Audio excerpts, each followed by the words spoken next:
Salut, c'est Adam. Aujourd'hui, je vais vous raconter une histoire sur comment un groupe de jeunes se retrouva dans le passé.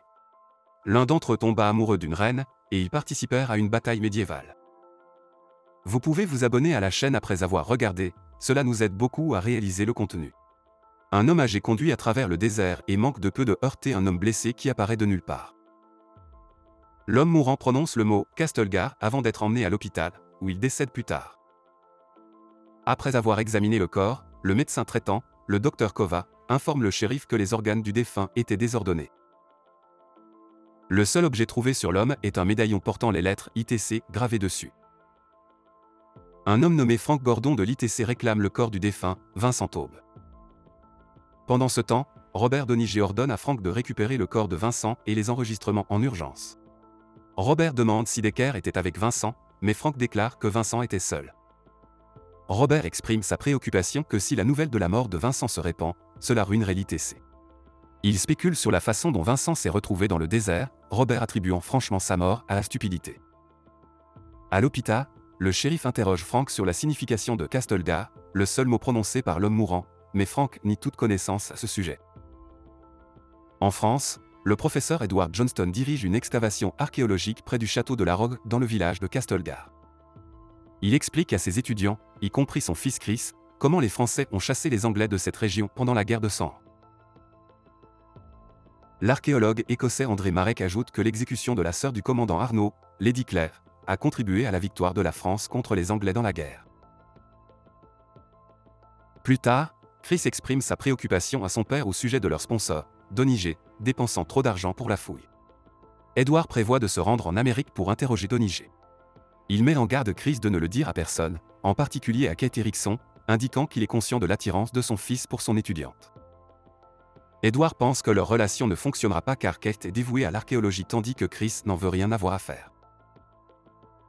Chris approche Kate alors qu'elle creuse un tunnel, espérant qu'elle ait remarqué ses sentiments pour elle. Cependant, Kate rejette son offre de bière, citant son statut de fils du patron. Le lendemain, Chris rencontre Marek dans les ruines du monastère et partage ses frustrations à propos des archéologues étant trop fixés sur le passé, ce qu'il croit avoir contribué à la séparation de ses parents. Marek soutient que le passé est précieux et emmène Chris voir un sarcophage vieux de 600 ans représentant un chevalier français tenant la main de sa femme avec une seule oreille, une pratique rare à cette époque. Marek insiste sur le fait que l'archéologie aide les gens à comprendre leurs origines et où ils se dirigent. Une alarme retentit en raison d'un éboulement au monastère. Kate et Marek enquêtent et trouvent un étui en toile contenant des documents et un relief en pierre endommagé. Alors que le monastère s'effondre à nouveau, Marek découvre une lentille bifocale sur le sol et la prend. Josh Sten révèle que la lentille bifocale appartient à Edward et présente un document signé par le professeur, suppliant de l'aide. L'équipe débat de la possibilité, car Edward n'a disparu que depuis 2 jours. Cependant, Josh insiste sur le fait que la datation au carbone confirme que la lentille et le document ont plus de 600 ans. Chris contacte l'ITC pour s'enquérir du lieu où se trouve son père. Ils invitent l'équipe à se rendre dans leur siège du Nouveau-Mexique à la place. L'équipe arrive au siège principal de l'ITC, où Kramer leur informe que Doniger développe une machine de téléportation et en démontre le fonctionnement. Kramer les guide vers une salle où ils trouvent le prototype d'une machine de téléportation. Ils apprennent qu'en tentant de téléporter un document du Nouveau-Mexique à New York, ils sont tombés sur un trou de verre verrouillé en 1357 à Castelgar. Doniger arrive et révèle qu'Edward, le professeur, voulait vivre le passé de première main et est maintenant piégé au XIVe siècle. Il exhorte l'équipe à retourner immédiatement dans le passé pour le sauver, car le localiser deviendra de plus en plus difficile avec le temps qui passe. Doniger admet que le financement de leur fouille à Castelgar était motivé par la présence du trou de verre, ce qui a éveillé les soupçons d'Edward. Frank interrompt, déclarant qu'ils ont déjà préparé la machine et que ses hommes sont prêts à accompagner l'équipe. Cependant, Doniger insiste pour rejoindre la mission pour retrouver Decker, ce qui contrarie Decker. Avant de partir, Kramer rappelle à Doniger les risques liés au voyage à travers le trou de verre, mais Doniger rejette ses préoccupations, soulignant que c'est le premier voyage de l'équipe par rapport à Taube, qu'il a traversé 10 fois. Kramer soutient que l'équipe a le droit de savoir, mais Doniger néglige sa demande. Dans une conversation privée, Chris confronte Frank à propos de son père laissé derrière au XIVe siècle. Frank explique qu'il a dû quitter Edward pour éviter d'être piégé lui-même. Frank demande à l'équipe de subir un examen médical et de s'habiller avec des vêtements appropriés à l'époque. Il présente ses anciens collègues des Marines, Bill Barretto et Jimmy Gomez, expliquant qu'ils seront nécessaires si les choses tournent mal. Josh décide de rester en arrière en raison de ses craintes quant aux conséquences du voyage à travers le trou de verre. Cependant, l'équipe persuade François, qui parle couramment le français, de les rejoindre. Kramer demande à l'équipe de ne pas apporter de technologie moderne ni d'armes et leur fournit des marqueurs pendentifs qui peuvent être utilisés pour demander leur retour. Il explique que les marqueurs ont une durée de vie de 6 heures. Donnie J prend les lunettes de François, affirmant qu'elles n'existaient pas à cette époque, et les met en garde contre les éventuels désagréments lors du voyage. L'équipe monte dans la machine tandis que Donnie J, Kramer et Josh observent. Au fur et à mesure que l'appareil s'active, l'équipe ressent une douleur intense alors qu'elle est transportée dans le passé. Ils arrivent en 1357, où Frank les conduit dans la forêt et leur donne pour instruction de ne pas activer leur marqueur tant qu'ils n'auront pas trouvé Edward. Soudain, une femme court devant eux, poursuivie par des chevaliers anglais. L'équipe se cache, mais l'un des chevaliers, Sir William Decker, tue Jimmy avant qu'il ne puisse se dissimuler. Decker ordonne à ses hommes de localiser les autres et de les identifier. Marek, Chris et Kate sont témoins d'un chevalier tirant une flèche sur Bill. Bill, blessé par la flèche, active son marqueur pour retourner au présent. Au moment où il réapparaît, la grenade qu'il avait amorcée explose, détruisant la machine de téléportation. Marek s'échappe avec Kate dans une autre direction pour échapper à la poursuite des chevaliers. Une fois que les chevaliers sont partis, les membres restants de l'équipe se regroupent et découvrent que les Marines sont morts lors de la fusillade. Frank examine le corps de Jimmy et réalise que son marqueur a disparu. Un François effrayé envisage d'activer son marqueur, mais Frank l'en empêche, expliquant qu'ils ont besoin d'au moins 40 pieds de dégagement pour que l'appareil fonctionne. Frank souligne l'importance de ne pas perdre leur marqueur à tout prix, et ils se mettent en route pour retrouver Marek.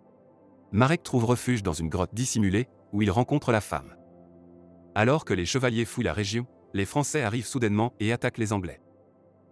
Marek prend l'épée d'un chevalier tombé et tue l'Anglais qui a essayé de capturer la femme. Il est perturbé par ces actions, mais la femme lui fait signe de la suivre. Dans le présent, Josh exige de connaître la localisation de ses coéquipiers, mais Donnie J admet qu'il l'ignore. Cependant, il assure à Josh que l'ITC a un plan de secours. Marek et le reste de l'équipe se retrouvent, et la femme les conduit à Castlegar, qui est sous le contrôle des Anglais. Ils réalisent qu'ils sont arrivés le 4 avril 1357, pendant le siège français de La Roque. Ils se précipitent pour se rendre au château à la recherche d'Edward. Dans le présent, Josh découvre que les marqueurs sont les seules choses maintenant le trou de verre ouvert et que ses coéquipiers seront piégés dans le passé une fois que les marqueurs expireront. Pendant ce temps, l'équipe arrive sur la place, où elle est repérée par les chevaliers anglais. Une course-poursuite s'ensuit alors que les chevaliers les poursuivent à travers le passage étroit. Lord Oliver de Vannes interroge l'équipe après les avoir amenés devant lui. Il révèle qu'Edward a également été capturé lorsqu'il remarque l'origine écossaise de Marek et commente l'intérêt soudain des Écossais pour la région. Marek identifie Edward comme leur maître et explique qu'ils sont venus le chercher. Oliver interroge François, et en découvrant son identité française, ses hommes deviennent hostiles. Marek insiste sur le fait que François est leur interprète, mais Oliver ne le croit pas et ordonne à son chevalier de tuer François, choquant le groupe. L'équipe est ensuite emprisonnée, et Chris réalise qu'il a perdu son marqueur. Kate découvre Edward dormant derrière un rideau, et ils se retrouvent. Edward révèle que les Anglais l'ont trouvé au monastère mais ont épargné sa vie après qu'il ait menti en prétendant pouvoir créer du feu grec, une substance hautement inflammable qui pourrait changer le cours de l'histoire. Marek s'oppose à la création du feu grec, car cela pourrait modifier le résultat de la guerre. Tout en discutant de leur plan d'évasion, Frank leur informe qu'ils doivent se rendre sur le champ pour pouvoir utiliser leur marqueur. Alors qu'ils cherchent des ouvertures dans leur prison, un garde en dessous d'eux entend le bruit et tente de poignarder à travers le toit, manquant de justesse Frank. Pendant ce temps, Marek repère la femme escortée dans la prison. Kate trouve un trou assez grand pour s'y faufiler mais fait face à la résistance de Chris. Cependant, Frank les convainc que Kate est la seule qui peut passer et lui donne pour instruction d'y aller. Avant de monter, Kate échange un baiser avec Chris et commence à grimper sur le toit. Cependant, elle perd l'équilibre en repérant un soldat et commence à glisser. Heureusement, Chris l'attrape et la sauve en la tirant à travers la paille. Kate se stabilise, trouve un appui et se balance à l'intérieur de la prison, où elle poignarde le garde. Un autre garde arrive pour attaquer, mais Kate déverrouille la porte, permettant à l'équipe de s'échapper. Il tue l'Anglais qui les poursuit et s'enfuit dehors. Marek choisit de rester derrière pour secourir la femme. Dans le présent, l'ITC et Josh travaillent à réparer la machine tandis que Marek navigue dans la prison. Il tue un garde juste au moment où Docker arrive et l'attaque. Marek trouve refuge dans la pièce où se trouve la femme et lui demande de l'aider à renforcer la porte. Alors que Docker tente de briser la porte, Marek et la femme s'échappent jusqu'à la rivière.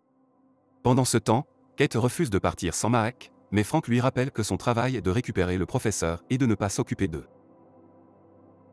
Il propose qu'ils aillent soit retrouver Marek, soit le suivre. Ils réalisent qu'il ne leur reste que 2 heures avant que leur marqueur n'expire. En même temps, Kramer détecte un signal faible provenant de l'un des marqueurs, indiquant que leurs coéquipiers sont toujours en vie. L'équipe se dirige vers le champ, débattant de quel marqueur utiliser. Kate refuse d'utiliser le sien, car elle attend Marek, mais il suggère qu'ils peuvent revenir pour lui. Cependant, ils rencontrent des chevaliers anglais et sont forcés de fuir. Dans la rivière, Marek et la femme discutent de la chute imminente du château. Elle pense que la forteresse restera debout pendant de nombreuses années encore, tandis que Marek est convaincu qu'elle s'effondrera cette nuit-là.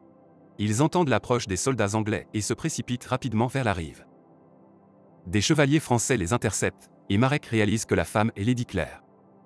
Pendant ce temps, les Anglais lancent une attaque sur la base française, et Claire s'enfuit dans les bois, poursuivie par quelques chevaliers. Marek continue son voyage vers Castlegar mais est encerclé par des soldats anglais. Docker confisque le pendentif de Marek et le frappe, le jetant sur le chariot où Frank et Edward sont attachés. Frank et Edward informent Marek que Chris et Kate ont été tués. Docker tue alors Frank, qui le reconnaît. Docker révèle sa véritable identité en tant que William Decker, un ancien employé de l'ITC. Il explique que Donigé a omis de les informer des dangers du voyage à travers le trou de verre et que chaque voyage modifie leur ADN. Docker ne peut plus retourner dans le présent car il mourrait pendant le voyage de retour, et il revendique le passé comme sa maison. Docker jette le marqueur de Frank et ordonne à Edward et Marek de créer du feu grec, les menaçant de les tuer sinon. Après le départ de Docker, Edward réalise que Docker a pris le marqueur de Marek, les laissant sans moyen de s'échapper. Pendant ce temps, Kate et Chris arrivent au monastère et demandent l'aide du moine pour secourir Edward. Le moine les autorise à entrer. Docker emmène Marek et Edward à la roque, où Edward achève le feu grec comme ordonné. Marek révèle qu'il a modifié l'histoire en sauvant Lady Claire, ce qui surprend Edward. Oliver et Docker observent l'armée française se préparant au siège depuis le sommet du château. Au monastère, Kate et Chris sont conduits à la chambre où se trouve le tunnel, selon la légende. Ils trouvent le passage que Kate et Marek ont exploré lors de l'effondrement de la grotte. Kate découvre la note et les lunettes d'Edward dans la peau d'huile et décide de les laisser derrière elle pour les retrouver dans le futur.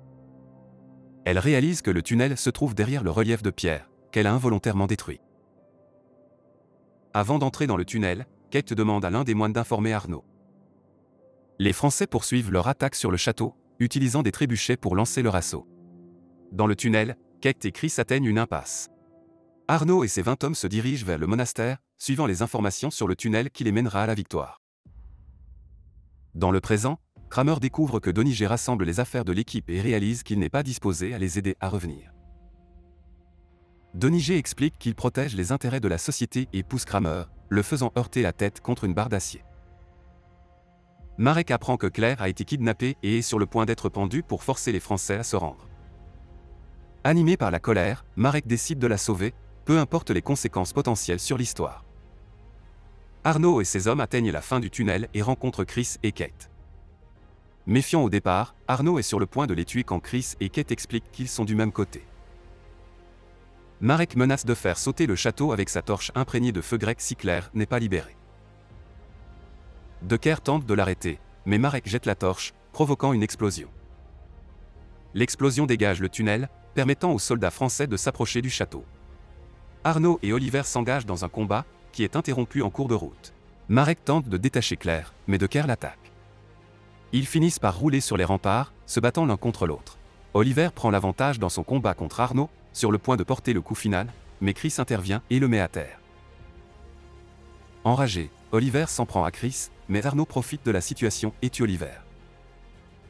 Kate et Edward ouvrent les portes du château, permettant aux soldats français de s'engouffrer. Marek se bat avec férocité contre Docker, qui lui coupe l'oreille. Cependant, Docker est distrait par l'arrivée des soldats français. Se rendant compte que Docker était le chevalier dans le sarcophage, Marek trouve une nouvelle force et le blesse mortellement.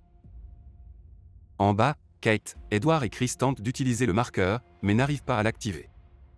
Chris découvre que le marqueur de Marek a été pris par Decker. Il court vers Marek, pendant que Kate et Edward se dirigent vers le champ à l'extérieur du château.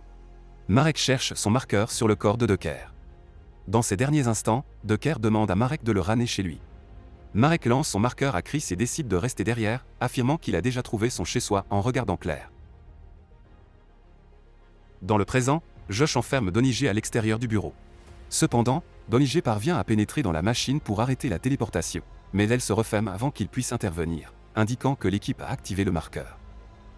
Pendant ce temps, Chris retrouve Kate et Edward, mais ils sont chargés par un chevalier. Soudain, Donnie J est transporté en 1357, où le soldat qui le charge le tue. Chris, Kate et Edward retournent sains et saufs au présent et sont accueillis par un Josh dévasté, qui réalise que François et Marek ne sont pas revenus. L'équipe retourne à l'excavation de Castlegar, où ils réexaminent le sarcophage et découvrent que Marek et Claire ont vécu longtemps et heureux, ayant eu 3 enfants ensemble, Catherine, Christophe et François. Alors, qu'est-ce que vous pensez de ce film? Écrivez vos réflexions dans les commentaires sous la vidéo, et n'oubliez pas aussi de mettre un j'aime et de vous abonner à la chaîne. Au revoir.